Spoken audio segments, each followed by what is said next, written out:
Depuis le Grand Prix d'Autriche, on a eu des officialisations de nouveaux pilotes dans la catégorie MotoGP.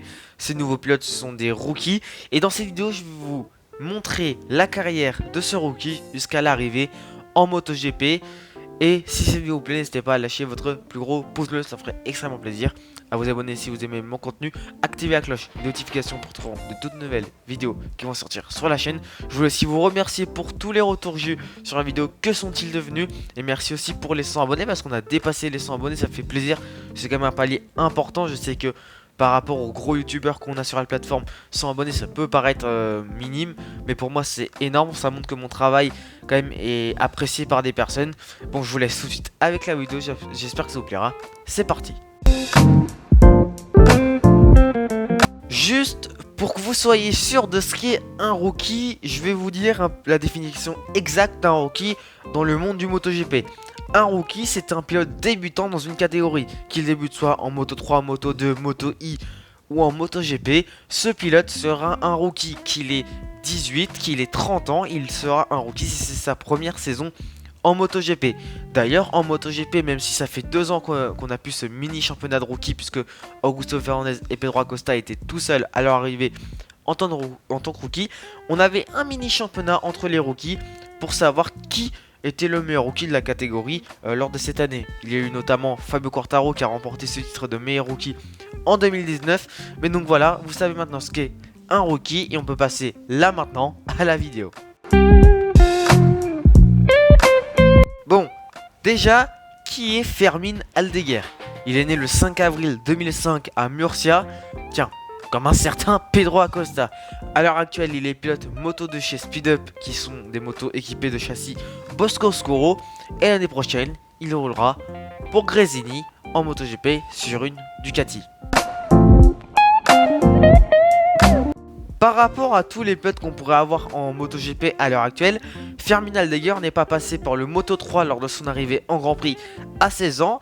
Non, lui, il est arrivé dans un championnat qui est arrivé très récemment. Un championnat arrivé en 2019. Je parle évidemment du Moto E. Fermín Aldeguer donc arrive en Moto E lors de la saison 2021. D'ailleurs, Aldeguer réussira à réaliser une pole position sur le circuit de Spielberg. Bon, ce qui est un peu contradictoire avec ce qu'on peut voir cette saison en Autriche où malheureusement il était très mauvais avec cette speed up. Mais quand même en 2021 il va réaliser quelques courses là aussi chez Speed Up. D'ailleurs Speed Up ça sera son équipe de toujours en Moto 2. Il va faire donc quelques courses en 2021. Puis on aura quand même un événement notable en 2022 pour Fermín Aldeguer. Lors du Grand Prix d'Argentine, il se bat avec Celestino Vietti.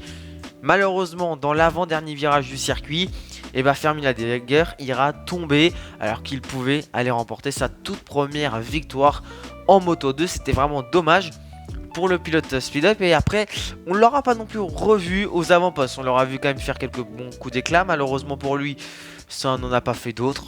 C'est vrai que c'est dommage pour Fermín Aldeguer, mais bon, vous allez voir que 2023, ça va être encore mieux pour lui.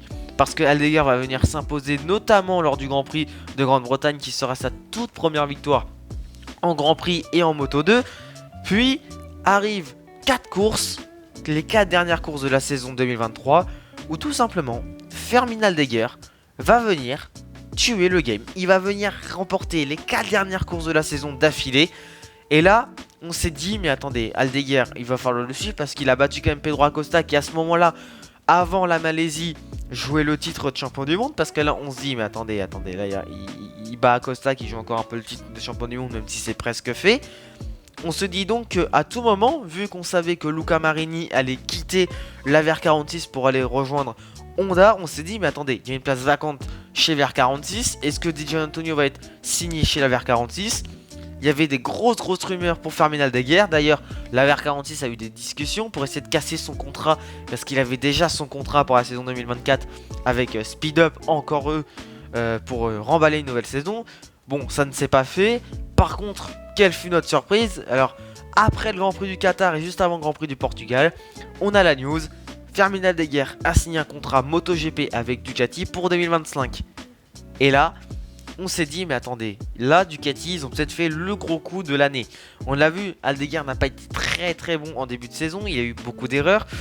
Et puis là, quand on regarde sa saison 2024, elle est très compliquée. beaucoup d'erreurs, des chutes notamment dans le long lap lors du Grand Prix de Catalogne, alors qu'il était en tête, alors qu'il avait normalement les moyens d'aller chercher un podium, même une victoire, hein, parce qu'il avait un très très gros rythme, Fermín Aldeguer. Donc c'était Ogura ensuite qui s'est imposé lors du Grand Prix de Catalogne.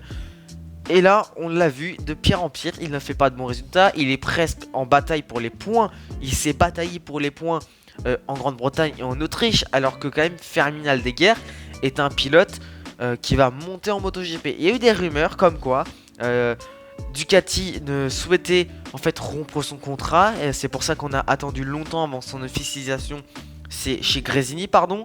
Il y avait une clause apparemment dans son contrat qui stipulait que à tout moment Ducati cassait son contrat, jusqu'à il y a quelques jours où Gresini et Ducati ont officialisé que Fermín Aldeguer roulerait chez Gresini en 2025 et en 2026. Et là on s'est dit non, Ducati va quand même le faire rouler en MotoGP et c'est cool pour lui. Mais est-ce que c'est un bon choix de la part de Ducati, mais surtout aussi pour Aldeguer? Alors moi je vous le dis directement, il faut voir ce qu'Aldeguer fera en MotoGP. Moi je vais pas me baser sur la Moto 2, je vais pas me baser sur le Moto I, parce que il y en a un qui a presque dominé la saison de Moto 2 en 2022, c'est Augusto Fernandez, et on le voit en MotoGP à l'heure actuelle, il est en difficulté alors qu'il a la KTM. Il y a eu des pilotes comme Fabio Quartararo. Quartararo, c'est un pilote qui, je vous le dis directement, en Moto 3 et Moto 2 n'était pas exceptionnel. En Moto 3, il arrivait quand même à faire des podiums, il était là pour lutter pour la victoire. En Moto 2 c'est pareil, enfin même si en Moto 2 ça a été plus compliqué, il roulait d'ailleurs chez Speed Up. Fabio Quartararo, il a remporté le Grand Prix de Catalogne, il a fait quelques coups d'éclat notamment après à Barcelone, il a remporté le Grand Prix du Japon devant Bagnaia, mais il a été déclassé, mais ça l'a pas empêché d'arriver en MotoGP chez Petronas et de venir s'imposer au championnat du monde en 2021. Donc maintenant il faudra voir ce que Aldeguer fera avec la Ducati. Si évidemment il n'y arrive pas avec la Ducati, bah là on va se poser des questions, est-ce que Ducati aura fait le bon choix? Mais pour moi, Ducati a fait un très bon choix en signant Fermín Aldeguer.